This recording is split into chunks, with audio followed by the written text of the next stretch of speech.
Hi, everybody. Kristin Harmel here, and I would like to welcome you to one of our Friends and Fiction Best of episodes. Now, we do these every once in a while when the four of us, myself, Patti, Callahan, Henry, Kristy, Woodson, Harvey, and Mary Kay Andrews, are off for the week. So this week we're off because of Easter, so happy holidays to everybody celebrating. We will be back with you next week with B.E. Schwab and Kat Clark, whose book, The Ending Writes Itself, is phenomenal. I cannot wait to talk to them about it. But in the meantime, we hope you enjoy one of our favorite episodes from last year, which is actually for the launch of my book, The Stolen Life of Colette Marceau, which just happens to be out in paperback this week. So I hope you enjoy it. I hope you'll look for it in paperback, and we'll see you live next week.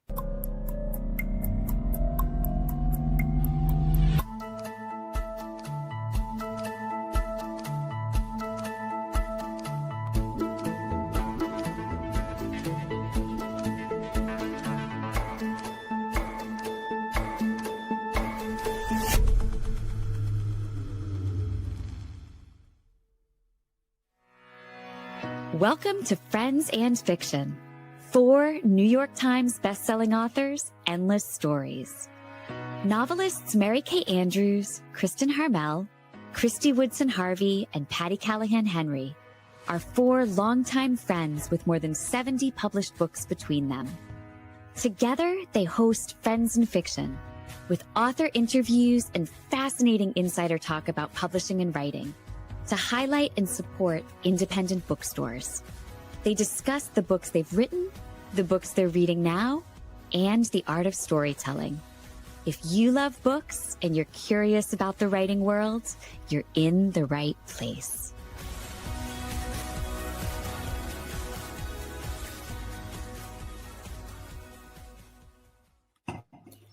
Hello, everyone. Hi. Welcome to the Glitter Show. Welcome to the Friends of Fiction Show. I am Patti Callahan Henry. I'm Kristy Woodson Harvey. I'm Mary Kay Andrews. I'm Kristin Harmel. I'm Meg Walker. And I'm Ron Block.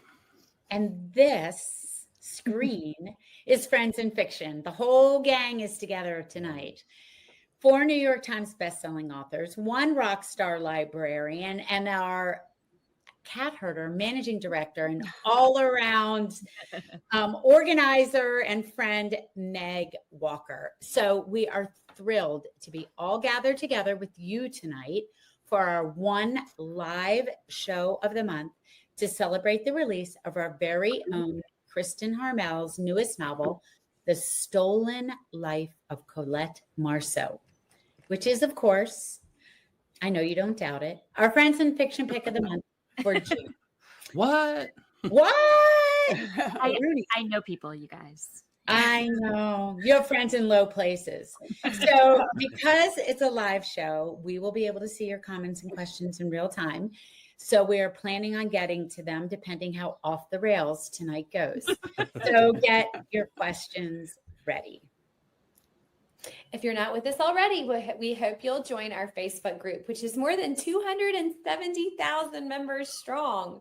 We'd also like to invite you to follow us on Instagram and YouTube and to subscribe to our Substack newsletter, which is full of awesome bonus content. You can find out more about our community and all we have to offer at friendsandfiction.com. Tonight, we are thrilled to be celebrating the launch of Kristin's new novel, The Stolen Life of Colette Marceau. This new novel will be out this coming Tuesday, June 17th, and we are so excited. # buy her book, damn it. Of course, don't forget about our final upcoming Friends in Fiction live event of the season happening in less than a week. This coming Tuesday, June 17th, Kristin's Pub Day on the Jersey Shore, my stomping grounds. Kristy, Patti, Ron, and I and Mary Kay will join Kristin to celebrate the launch of her new novel in a big event at the Algonquin Arts Theater in downtown Manasquan, New Jersey, hosted by our friends at Booktown. Your ticket includes a copy of Kristin's new book, which she's happy to sign and personalize for you, as well as a fun stage show with all of us, an audience Q&A, and a mix and mingle with light bites so that you can get your book signed by all 4 authors. So get your tickets now before they sell out. I just met with the bookseller the other day. There's still a few tickets left, and you can find the ticketing links on friendsandfiction.com and also on Kristin's website. Fun stage show is one. Yeah. I love it. Yeah. That's one way to put it. Yeah, that's Go on, Meg. I think you have more. I do. I have one super quick announcement. As you may have known, if you've watched the Friends and Fiction social media, we ran a super fun giveaway over the past week, giving away 8 fabulous beach reads featuring new books by Mary Kay, Kristy, and our 6 author guests from our last week's episode. And now I'm ready to, Patti, can I get a drum roll? Yes, I love when you ask me.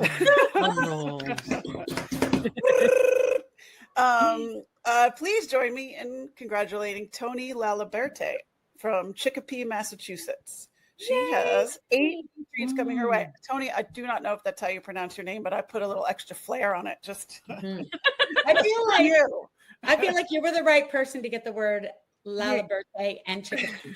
You're just getting your chops warmed up for Friends and Fiction Theater, right? and you're just getting everybody ready for more flair this evening because we've got a little extra flair. Oh, I'm working on my French accent, by the way. Oh, I did. I'm not even going to try. snap. Mine is so bad. I was working on it earlier, and then I was like, you know what? I'm not. Okay, but before we get rolling on another special, or shall I say, awkward and ambitious episode of Friends and Fiction Theater to celebrate Kristin's new book, we have Ron here as you can see, to deliver one of our favorite parts of our launch episodes. Now, Ron is a librarian, but he's also a Library Journal cookbook columnist where he reviews cookbooks for the Library Journal. And on the side, that kind of sounds dirty. On the side, he happens to make some of the very best cocktails you've ever drooled over on a computer screen.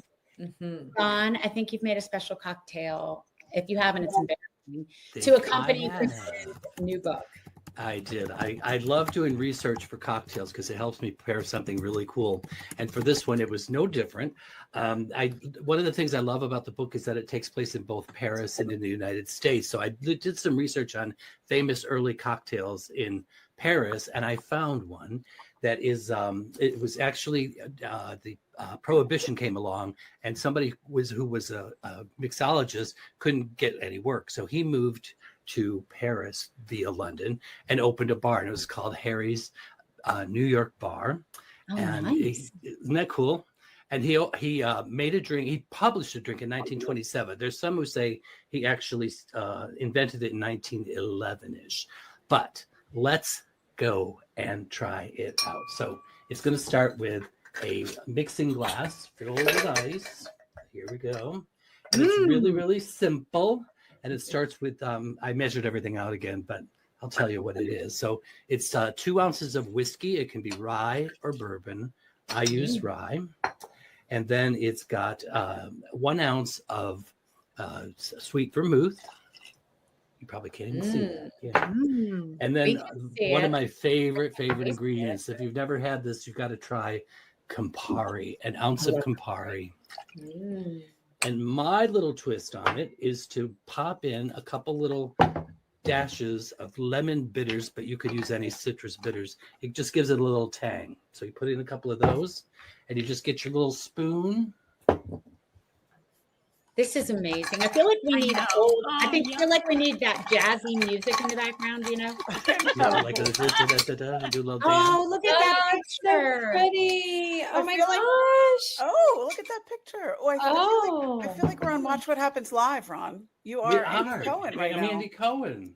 I'm Andy Cohen. And then of course, you can put it over rocks, but I like to put it in a coupe. And this is actually an antique coupe glass beautiful. from my great-grandmother. That's gorgeous. That I just got. So and just put it in there, and it got a beautiful gem color which goes with the theme. And I present the La Bijou Boulevardier. I wasn't even going to And I think there's somebody else God. here. Cheers. You guys, my husband Cheers. is coming with my own Boulevardier. Hold on. Yes. Hey, you say it, Kristin. I want to hear you say it. Merci, garçon. That's service. All right. But yeah, Cheers. Boulevardier. Boulevardier. I mean, if y'all are all gonna have one, I'm gonna have one too. I'm gonna text my Boulevardier. gonna text my. Oh, that's my really neighbor good one. downstairs. Good And job, it starts, Kristen. the la bijou means the jewelry in French. But Kristen. Okay, Francine McDermott. We are Cassie. definitely wearing the jewelry of the Boulevard right now. Oh, that's Yes, we are. Depends what Boulevard you're talking about, but Francine just says you have to share that recipe. Francine, we will. It'll be in the Substack. It That's will be. beautiful, Ron. I love how Ron always has a little he just has lemon bitters lying around. He just has a little sea foam at his Foam. disposal. Oh, no fee foam this time. I meant to say that. He has his great grandmother's champagne coupe. My great grandmother, the only thing she left was like yellow Tupperware. So Yeah. Well, I wish I had classy family like you do, Ron. trust me, this was not. It probably came in a detergent box. The yellow Tupperware was the best Tupperware, though. Let's be honest about that. I mean, you're probably eating so many microplastics that it will boggle the mind, but it was the Right. best Tupperware. True enough. And No, Meg, my- we are officially calling this episode the Boulevard Jewelry. Boulevard, Boulevard Gems. Boulevard. All Boulevard right, let's get Gems. going. We all might need a cocktail to endure another edition of Friends in Fiction Theater, where 6 podcast hosts with no theater training whatsoever vaguely perform a show. So let's hook you on it or what? So we know you know about her because you love her. But just in case, we want to tell you a little bit about Kristin before we talk about her fabulous book. Kristin Harmel is the New York Times, USA Today, and #1 international best-selling author of The Paris Daughter, The Forest of Vanishing Stars, The Book of Lost Names, The Winemaker's Wife, and a dozen other novels that have been translated into more than 30 languages and are sold all over the world. Kristin's been writing professionally since the age of 16 when she began her career as a sports writer covering Major League Baseball and NHL hockey for a local magazine in Tampa Bay, Florida, where she attended an inferior high school. Inferior to my high school in St. Pete. At least I didn't then subsequently attend an inferior college. Whoa. Well, you said it, Kristin. I mean, Kristin was also a frequent contributor to the national television morning show, The Daily Buzz. Kristin now lives in Orlando with her husband and son, a breast cancer survivor. She's also the co-founder and co-host of this here production called Friends in Fiction, right alongside Patti, Kristin, and Mary Kay. Many of her novels have been optioned for film and television. So now that you mentioned that Kristin's novels have been optioned for film and TV, does that mean that we can expect a professional-ish production of Friends in Fiction Theater tonight? Thank you, love. Sure, absolutely, definitely. This came just in time. Most assuredly. Make But mine we're going to do it anyhow. So available. without further ado, does that sound Shakespearean? Without further ado, I hand the reins over to Kristin. I like you even trilled the R. That's great. All right. you. Welcome, my friends, to Friends in Fiction Theater of Friends in Fiction tradition, where we launch our books with a bit of highly amateur play acting. It may not be good, but we guarantee it'll be fun. So we'll dive briefly into the world of the stolen life of Colette Marceau, and then we'll chat for a bit with each other. And if we have time, hopefully we will, we'll open the floor up to you. So if you have questions along the way, and not just about our extremely questionable acting abilities, feel free to pop them into the comments. So now, as Patti said, trilling the R's in a way that I will be unable to, without further ado, take it away, Friends and Fiction players. Do. We begin our story on a Monday in May 1927 in a little jeweler's shop in Paris, France. Diamond broker Salomon Rossman has brought a little velvet bag of diamonds to jewelry designer Max Besner with a request. Salomon's wife has just given birth to twins, and Salomon would like to present her with a pair of diamond bracelets to celebrate. I am the bracelets. I am like no other piece of jewelry in the world. If you separate me into halves, I look like a pair of peace lilies crafted of diamonds. But when you put me together, I become an exquisite butterfly. One day, Madame Roseman will pass me on to her 2 children, 1/2 to each, connecting them forever. You really are. I'm not really Mr. sure what kind of Butterfly. accent that was, but I'm just not. I love it. I love it. But it was perfection. A plus. A Great. plus. It was a bracelet accent. Yeah. Oh, that's true. Bracelets talk like that. Okay, go on. Mine always Good. do. That's okay. Cool. So passing on the bracelets was the plan, anyhow. But 13 years later, in May 1940, war comes to France.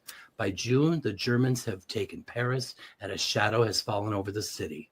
Madame Roseman becomes involved in the French resistance alongside her friend Annabelle Marceau, an accomplished jewel thief.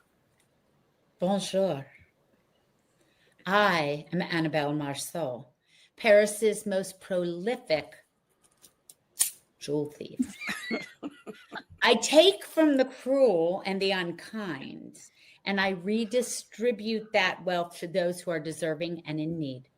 It is now 1942, 2 years into the German occupation of France, and I am married to my handsome husband, Roger, and I have 2 daughters, Colette and Lillian. Bonjour. I'm Lillian. I'm your 4 years mom. old. I'm your mom. Reunited. Bonjour, Mama. Hi, honey. I'm Lillian. I'm 4 whole years old, and I look up to my big sister Colette more than anyone in the whole world. She and Mama go out to steal jewels together, and Mama sews them into the hems of my nightgowns and Colette's for safekeeping until she can move them. Oop, you're on mute, Colette Marceau. Shoot. And I am Colette Marceau. Darkness has fallen over my beloved Paris, but I work aside Mama to steal jewels from Nazis and Nazi sympathizers in order to fund the French resistance.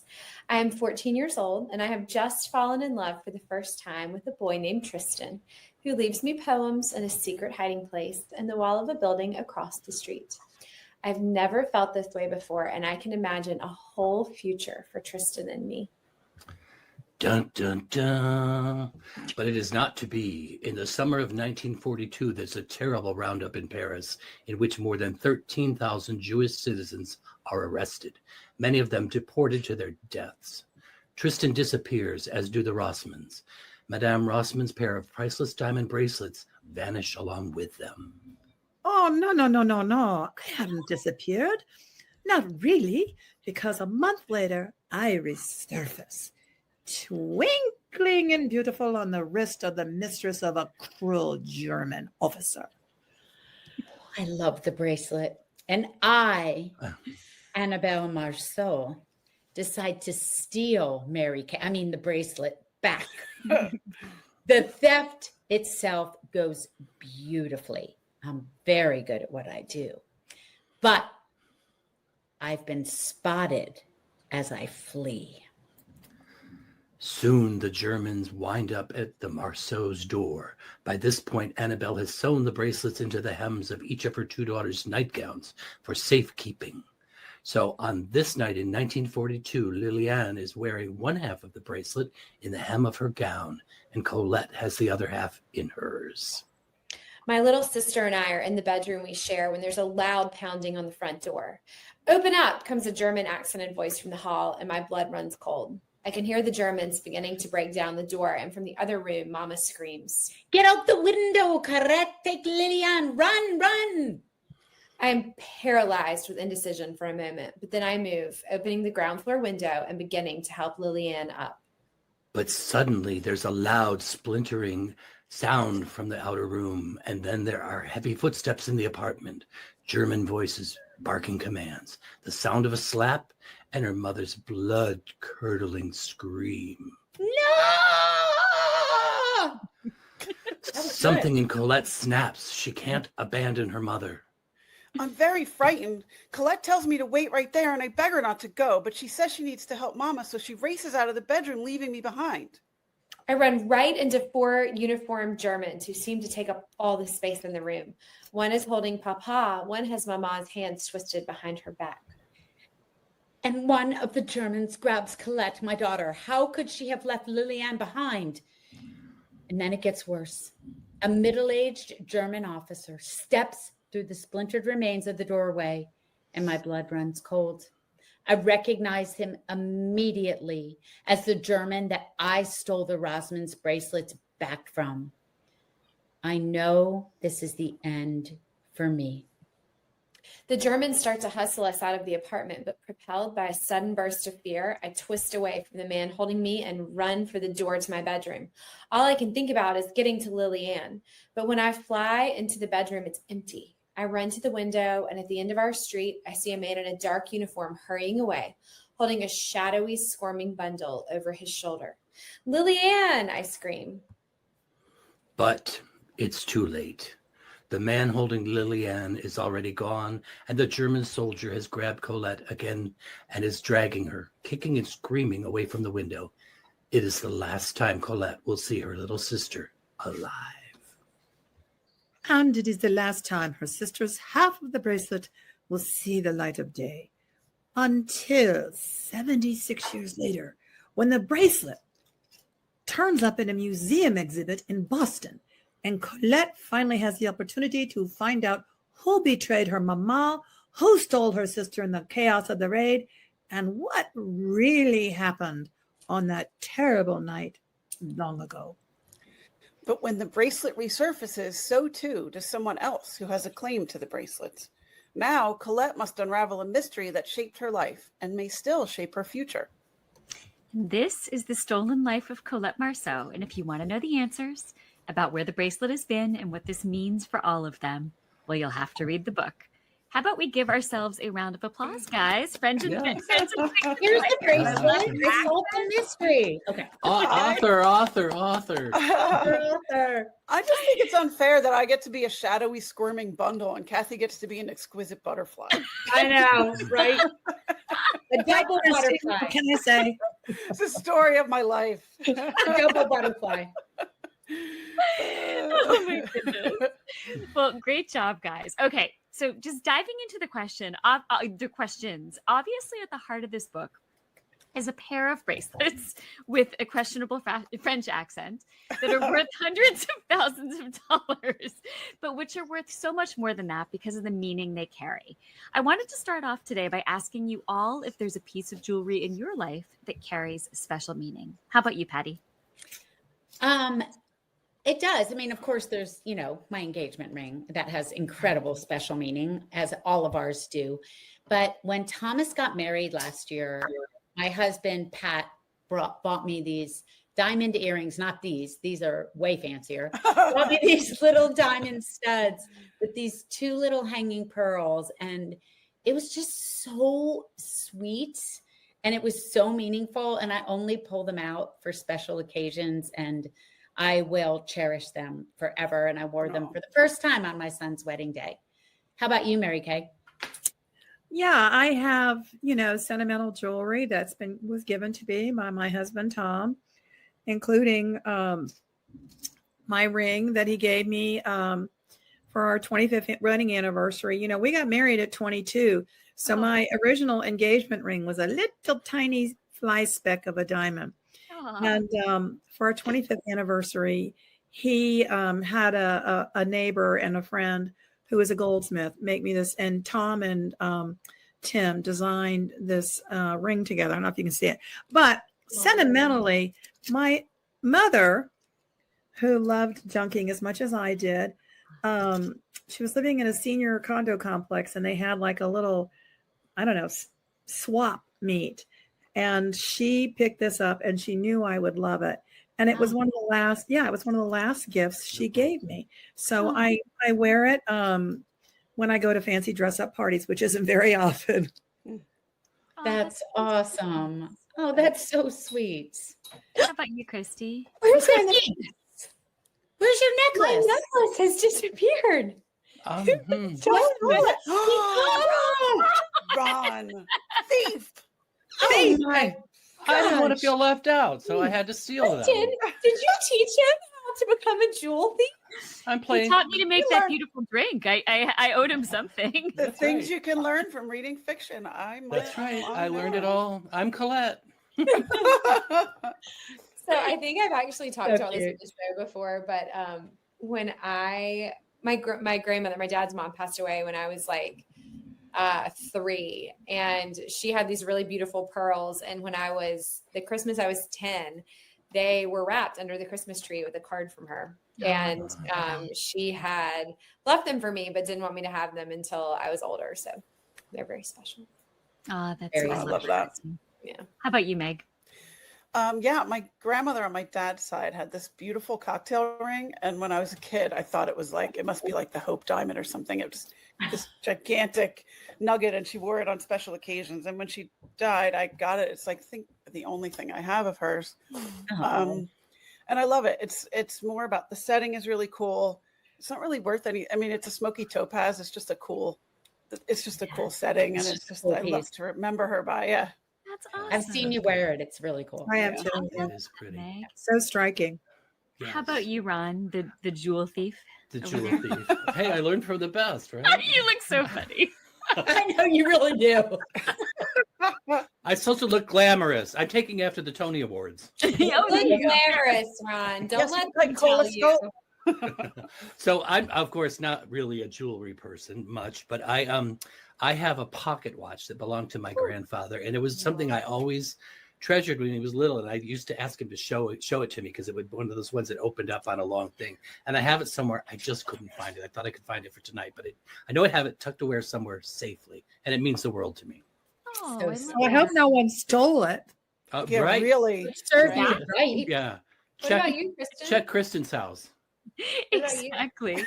So, how about me, Kristy? Is that what you said? I don't have any jewelry that has been passed down to me, but I will tell you, I think I might have said this before, but when I was going through cancer treatments a couple years ago, I had a ring made that said that the first letters of "the only way through it is through it," which was the little saying I had for myself. And that also a second ring that had Noah's name, Jason, my husband's name, and my mom's name on it. So I could remember like kind of who I was fighting for. So, that actually, now come to think of it, there was also, I believe, an F cancer bracelet from the three of you, Kristy, Patti, and Mary Kay, that also is a treasured heirloom That would in be my a treasure, collection. No, but It's diamond studded, it's really right? making me strength. What's that? Diamond It's diamond studded. Yeah, of course. I love that. That's awesome. Well, Kristin, you have given us a good sense of what this book's about through this lovely rendition of Friends in Fiction Theater. But our favorite question on Friends in Fiction, what is it really about? Well, when you guys did Friends in Fiction Theater so beautifully, might I add, we met Colette in the earlier era in the book. This book takes place over two time periods. One is during World War II in Paris, and the other is Boston in 2018. So basically Boston in the modern day. The Colette of Boston in the modern day is in her 80s. She's been stealing her entire life based on this code that her mother passed down to her, this code of honor, this family tradition. And when the bracelet resurfaces, she has to not only find out where the bracelet has been, but she also has to ask herself some pretty deep questions about the decisions she's made in her life, including how much of her life has been charted by her own decisions and how much has been charted by the decisions her mother made for her that she adhered to because she felt such a sense of guilt over what happened to her mother all those years before, guilt and responsibility.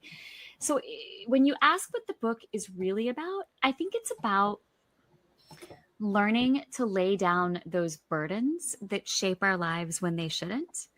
And I think it is also about the idea that it's never too late to make a change, because Colette is in her late 80s and she has to come to the realization that she's more than just a jewel thief. I mean, she's defined herself by this thing that she does, she has done for all these years. But I think she has to figure out that she's also a woman worthy of love and admiration and respect and family aside from all of that. And I think it's never too late to find your way to the better version of who you could be. I'm trying. That's No, a I'm kidding. Okay, so Kristin, you've written other books about women doing extraordinary things in life, but also in help with the resistance efforts. You've approached this in the Book of Lost Names, The Forest of Vanishing Stars, The Room on Rue Amelie. Why, and maybe you can't even say why. Sometimes these things interest us or niggle at us and we don't know why, but could you even begin to understand why these women doing extraordinary things always appeals to you? Yes. I think it's because World War II gave us such wonderful examples of ordinary people doing extraordinary things. I mean, it was a period of time where if civilians had not stepped up, the fate of the world would have changed. And the civilians who stepped up largely were not people who had any special training or any special positions or any special abilities, except jewel thievery, apparently. But they were people who decided to use what talents they had to make the world a better place. And that's what we find Annabelle and her daughter Colette doing in the 1940s storyline in The Stolen Life of Colette Marceau. I mean, for generations, their family has stolen from the cruel and unkind and given to worthy organizations. And this is never more important than it is to the backdrop of World War II in the midst of a war zone. So they have a skill and a talent, and they decide to use it even at the risk of their own lives to make the world better. And I think that that's something that is a message that should resonate with all of us, that we don't have to wait for the opportunity to be delivered on a silver platter to make the world better. We can do it every day through the little decisions we make in our lives and through the little choices we make to put our talents into the world for the betterment of all. So I think that's one of the reasons why that period and those storylines continue to resonate with me. And you approach it from so many different angles, right? Like you take this kernel you care so much about, ordinary people doing extraordinary things, and you find new ways to show it. It's amazing. Well, thanks for saying that. I mean, I feel like there are so many real life examples of people just really rising to the occasion that the biggest problem is figuring out which ones to focus on. I mean, there's so much inspiration to be found there. So yeah, thank you for asking that.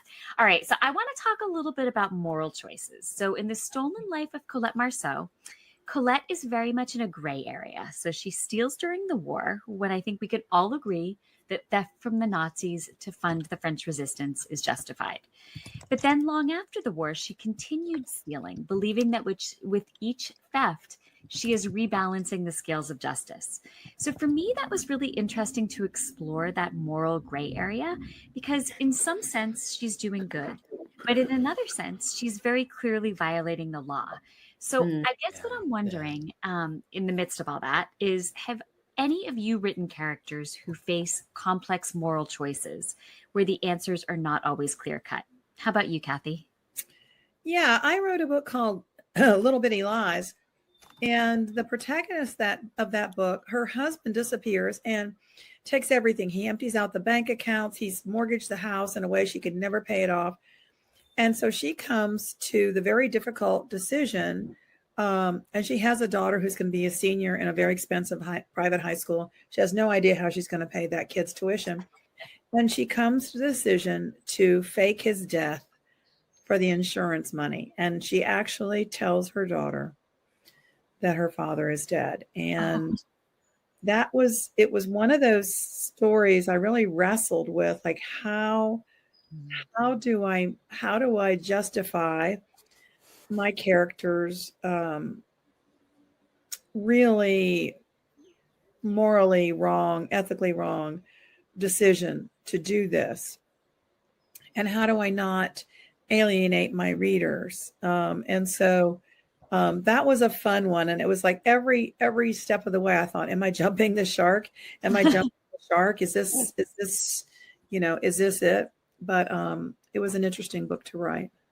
You know, Kathy, that's interesting you say that, because that was really one of the things I went through with this book too, thinking about, if I give her this vocation that is criminal, am I going to lose the reader's solidarity with her, right? So one of the things I did was to give her a woman named Aviva, who's kind of like a daughter to her, who feels the absolute opposite way. And so when she reveals her jewel thievery, I think the reader's feelings are very well expressed through through Aviva's protests against them. Yeah. It kind of gives us an opportunity to hear her rationale for that.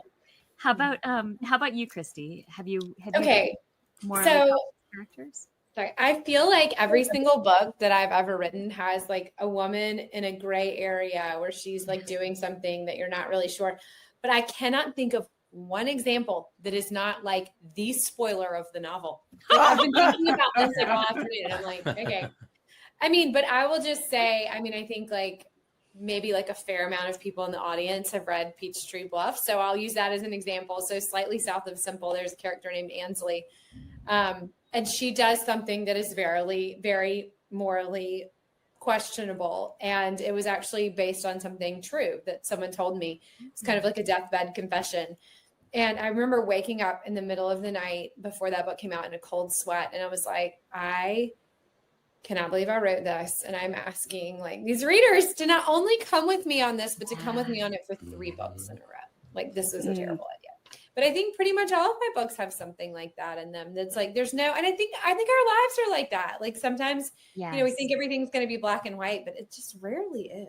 Well, the moral dilemma is what makes everything interesting, I think. Right. Exactly. Yes, like I feel like as a writer, the most interesting place to play is in that gray area, right? Yeah. I mean, if everything's black and white, there's really no story. I feel like There's no conflict. I don't know if you guys ever consciously think this, but sometimes I'll think to myself, like, but if I can like redeem her from this, then like what a challenge that will be for me. Like, I don't know if you guys ever think about it like that. But no, that's a really good point. And actually, for those people out there who have already read The Stolen Life of Colette Marceau, who have read early versions of it, I'd be really interested to hear your opinion in the comments about whether that's redeemed or not, or whether she's redeemed herself or not. Yeah. Patti, how about you? Have you written a morally complex character? I mean, I think, like Kristy said, I think they all are in their own ways. But I mean, I'll just talk about my last novel, The Story She Left Behind. The mother left her daughter, and you want to hate her. But as I say when I give my talk, don't judge her yet, right? Like find out her story, and then we'll figure it out. Then we'll figure out whether you are going to judge her or not. And I think that's the whole thing. Like you have to find out what the background and the story and the ghost and all of that is. Yeah, absolutely. You're totally right. Yeah. You know, one of the things that struck me about this book is that it includes the theme of found family, with Colette being cared for by Frederic and Marie after the death of her mother, Aviva being taken in by Colette, and Lucas being raised largely by his grandparents. Kristin, can you talk a little bit about the importance of found family in this book and also in life? Yeah. So in this book, I feel like everyone's family has fractured. I mean, we found out a little bit about what happened in Colette's family when she was young, right? Her mother's arrested and executed. Her sister is taken away, never to be seen again. And Colette is very much left alone in the world. And she goes through a lot of her life alone, but as life progresses, she does find her way to a family that feels like hers. And some of the people who are in her orbit have had a similar experience. They've lost loved ones. They've had tragedy. They've had things happen to them that have left them adrift, and they've found each other. And I love that idea that family isn't just the people you're born to. It's also who you find along the way, the people you want to bring into your life. And, you know, when I was thinking about this, because actually found family was something my publicist mentioned to me a couple weeks ago when I was saying like, okay, here's my list of questions I'm going to go out on tour with. Do you have anything to add? And she said, well, this theme feels really strong to me. And I thought that wasn't even something I had really consciously thought about, but it's something I feel like that's been so important in my own life too. I mean, what is friends in fiction if not a found family for all of us? I mean, I feel like this is the family I didn't know I needed, but now I can't imagine my life without you guys. I mean, this is my family, and I feel like I've chosen it, and it means so much in my life. So, you know, maybe there are echoes of that in the book as well. I love that. Way to make us cry, dude. I know. Yeah. It never fails. Never fails. Diamonds and tears. I give it all. Okay, so speaking of found family, I think we have time for a few, maybe 2 or 3 live questions from the audience. So Meg, will you grab the first one? Sure. So Esme on Facebook is asking, was there a piece of jewelry, Kristin, that inspired this story? No, and actually, it's an interesting question, Esme. Thank you for that. I had this idea for this bracelet that was these 2 interlocking pieces. And I actually spent a substantial amount of time talking to jewelry designers, trying to mock up a version of that I could get my head wrapped around, because I wanted it to look as Patti described it earlier, or maybe as Mary Kay described it earlier, as separately 2 peace lilies and together as a butterfly. So I had it in my head, but I needed to be able to visualize it, and I had people do drawings for me because I really wanted to be able to see it. But nothing came out exactly the way I was envisioning it, which is why I haven't shared it. My initial idea was, I'll share it on my website, or I'll share it in my newsletter. And it didn't ever quite come together, but I have a very clear idea of it in my head. But no, it was not a real piece. That's so cool. That's so cool. I bet somewhere along the way, I was talking to somebody else who has a novel with a piece of art in it. Yeah. And I said, did you ever think about having it commissioned? And they said, no, because it would never be exactly the way I see it or describe it. I don't know how to do it. An artist wouldn't be able to do it. All right, Ron, will you grab us another live question from our found family? Yes. Okay. I like this one a lot because I hear it so often when we talk to authors. Kristin, this is from Sharon on Facebook. Did you get this idea for a book while you were researching for another book? Ooh, Sharon, that's a great question. Yes, I sort of. I honestly don't remember having the very initial idea for this book, but I think it all links back to the fact that I have been writing about the French Resistance now for several books, interrupted by The Forest of Vanishing Stars, which was actually the Polish resistance and survivors in the forest in Poland. But several of my books, excluding that one, have been about the French Resistance. And it was fascinating to me to think about all the different ways people got involved. And as I thought about the most morally gray areas I could think about, including things like people who blew up railroad tracks, which is obviously illegal, people who committed murders, which is obviously illegal. One of the things that I came to was theft, which was something that was done to support the resistance. And I think I started with the idea for these characters driven by this moral code, and kind of developed it from there. So I suppose in that way, yes, I did come up with this while researching other books about the ways different people contributed to the resistance. I love that. Yeah. It's all flows. Yeah. We'll always say that the seeds of our past books always kind of sprinkle and end up like a tree that drops seeds and then its little sister grows up right next to it. Exactly. All right. I'm going to ask one more live question, even though we have some amazing ones. So Kristin, you might want to pop over to the page. Yeah. Francine asked, did you know, and I want to know this too, did you know how this book would end while you were writing about it? I did. And Francine, great. Oh man, I never know. Yeah. So I outline very minute detail. And so I knew by the time I started writing chapter 1, what end I was writing toward. But there were things that surprised me along the way, and I can't tell you those things without giving you spoilers, because there are some things that happened late in the book that that I didn't see coming. I will tell you that with hopefully this doesn't give too much away. The person who turns out to be at the center of this wasn't the person I initially thought it was going to be. So that was sort of an interesting twist. Yeah. But you know what? We'll mention this in a moment, but the Friends in Fiction official book club is reading this book as their July book. And I will be on the Friends in Fiction official book club page, I think July 23rd. It's mid-July. But that discussion will have spoilers, so I can tell you at that point some of the things that changed. But I did know the ultimate end I was writing to, and it was so satisfying when I finally figured out the way there, because some of the books I like getting to know the characters in the middle. This one, like the end, is the part that really was the part of my heart. So it's an ending I really enjoyed writing. Awesome. I talked about this book so much when I was on tour the last couple of weeks, and I think I vividly remember I was reading this book like on vacation, and I said to everyone I was talking about, I was like, I've read so many of Kristin's books, like I know she's always going to deliver, like I totally trust her as an author. But I got to like the last like couple chapters, and I was like, I mean, I'm sure she's going to land the plane, but like, is she going to land? And I mean, it just all like, whoosh, and I was like, oh, Yeah, that was magical. But you really are, as a reader, like you're in this place where you're like, how is she going to pull this all together? And you just like nail it. It's amazing. Yeah. It's amazing. I think, I agree. Kristy, you cannot talk about her landing the plane because that's going to take us back to a previous book where a plane. That's right, the Paris daughter. Right. The plane did not land well. No, it did not. Sure did not. No. Sorry, it's a metaphor, you guys. It's a metaphor. Metaphor. It's okay, metaphor. I loved how you just wrapped it all up like a package at the end. I went, dang, she did it. Like I think that I get things that I know it's coming, and I did not.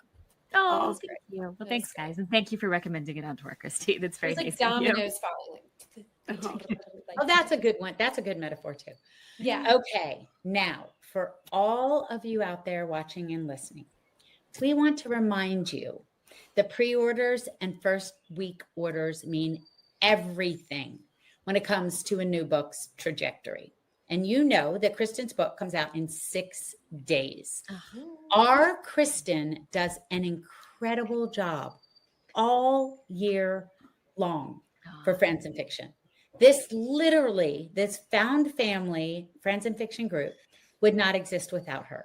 True. We, as a community, want to support her newest release, which, by the way, is called The Stolen Life of Colette Marceau. The first in 2 years. There it is.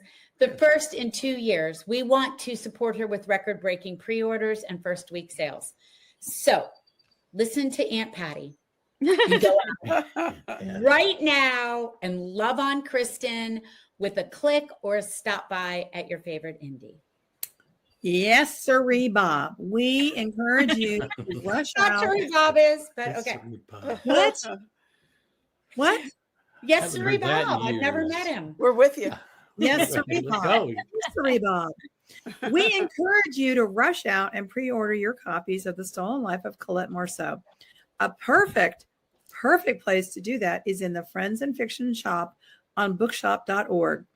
You'll not only be getting it at a discount, but all your purchase there support our show, our guests, and indie bookstores nationwide. In other words, hashtag buy her book. Damn it. With an Please. accent aigu. Say that in a French accent. Yeah, do that in French. In other words, buy her book. Damn it. There you go. Damn it. Please, Kristin. S'il vous plaît. S'il vous plaît. Yes, s'il vous plaît. Bonsoir. Merci Au beaucoup. revoir. Rendezvous. Fromage. Fromage. El fromage. Also, Okay. Yeah. cul-de-sac. Yes. Cul-de-sac. Cul-de-sac. A very important French phrase tonight. Please, Kristin, can you remind everyone where they can get their signed copies? Yes. If you watch our show frequently, or listen to our show, you probably know about the Oxford Exchange subscription box. They still have signed copies there. So you can still order that box, which comes with my book, Kristy's book, and Patty's book. You can optionally add on Mary Kay's recently released paperback. And that comes with some great gifts. You can find the link to that at friendsinfiction.com or right on the Oxford Exchange website.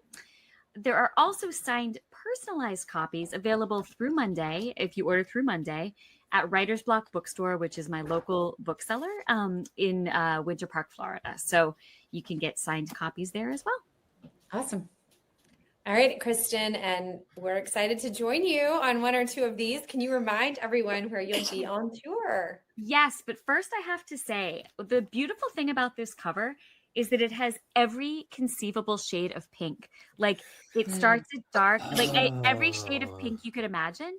So I have been putting together my tour wardrobe. They are all pink dresses, but they are all different shades of pink, and they all match at least one color on the book That's cover. awesome. So That's it's impressive. like kind Awesome. of magical, because normally like your book cover would just match one shade of pink. You but I match have it very gray well tonight, dresses. as a matter of fact. Yeah, even tonight. Yeah. Yes, so very convenient. But I am going to be coast to coast, starting in St. Pete.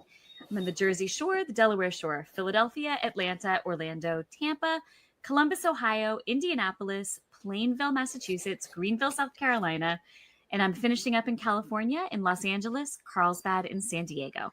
So I am exhausted just thinking about it. I have not packed yet.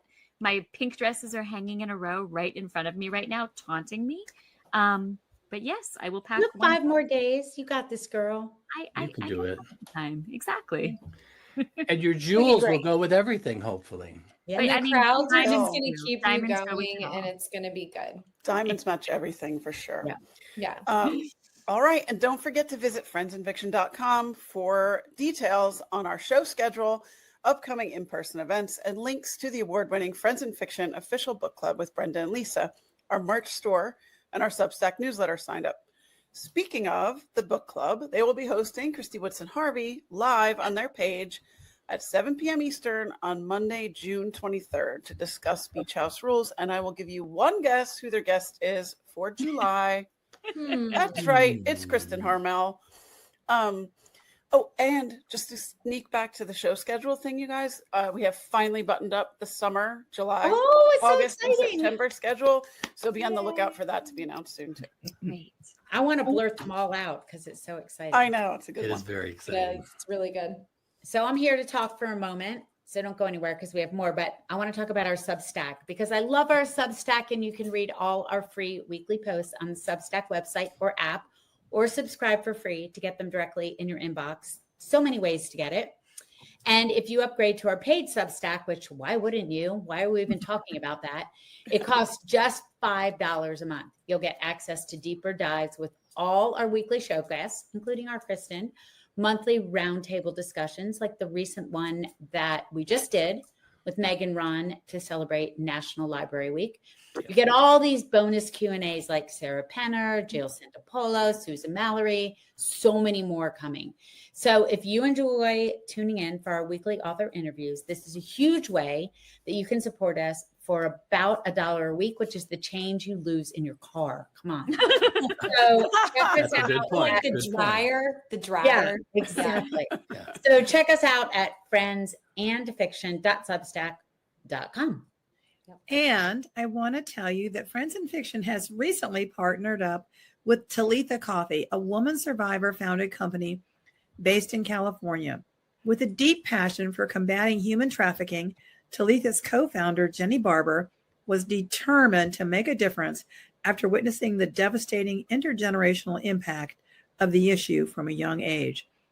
Every time you buy Talitha Coffee, you help change lives through hiring, training, and comprehensive support for survivors of sex trafficking. Please join us in making a difference, one cup at a time. To mail order Talitha's ethically sourced, intentionally roasted coffee, visit www.talitha.com/friendsandfiction. That's awesome. Nice. Nice. Okay, and be sure to tune in next week when Mary Kay and Kristy will welcome the just announced instant New York Times best-selling New York Times author bestseller. Julie Clark to discuss her new novel, The Ghostwriter. That show will air live on the Friends and Fiction Facebook page and YouTube channel on Wednesday, June 18th at 7 p.m., and it will be published on our podcast for your listening pleasure on Friday, June 20th.